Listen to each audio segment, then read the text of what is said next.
একটু উচ্চ স্বরে জিকির করবেন, যেহেতু রাত্র গহীন গম্ভীর দিকে চলছে। এই সময় আল্লাহর জিকির করলে আল্লাহ অত্যন্ত খুশি হয়, রহমত নাজিল হয়, বরকত হয়। জিকির করে নেওয়ালা জায়গাটা 40 দিন ফিরিস্তায়, রহমতের ফিরিস্তায় জিয়ারত করে থাকে। সুবহানাল্লাহ করি না জানি, আরো আস্তে করে মানুষ হলে খারাপ পাইব।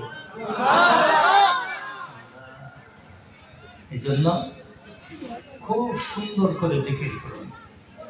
সুবহানাল্লাহ, আলহামদুলিল্লাহ, লা ইলাহা ইল্লাল্লাহ, সুবহানাল্লাহ, আলহামদুলিল্লাহ,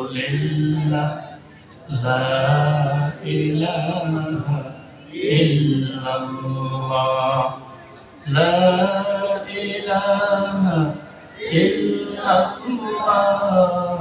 লা ইলাহা ইল্লাল্লাহ, লা ইলাহা ইল্লাল্লাহ,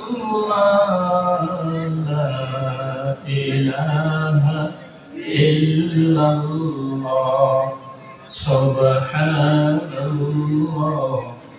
আলহামদুলিল্লাহ, লা ইলাহা ইল্লাল্লাহ, জোরে লা ইলাহা ইল্লাল্লাহ, লা ইলাহা ইল্লাল্লাহ, লা ইলাহা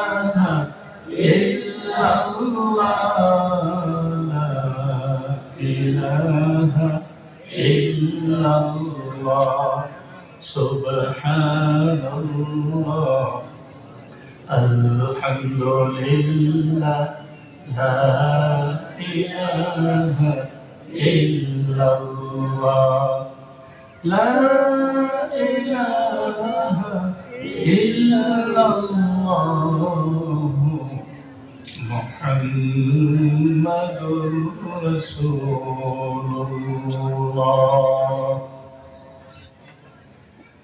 মাহতারামুল মুআজ্জাম ওয়াল মুকাররম জনাবে সদরে ইজলাস, আমার শেরে তাজ, ইসলামের মেরুদণ্ড মুআজ্জাজ উলামায়ে হাদরাত, বিশেষ করে আজকের এই মাহফিলের সম্মানিত মেহমান, আমার কাছে অত্যন্ত দামি এ দেশের সুসন্তান, দিশাহারা উম্মতের দিশাদারী, পথহারা উম্মতের পথ দেখানো মুহাক্কিকিন উলামায়ে হযরত গণের অন্যতম, বিশিষ্ট বুজুর্গানের দিনের অন্যতম,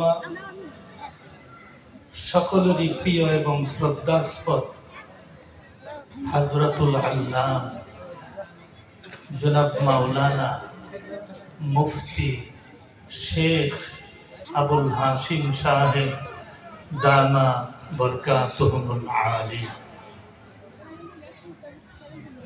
হযরত হুফাজান কিরাম ও মুবাল্লিগান ইজাম, বয়োজ্যেষ্ঠ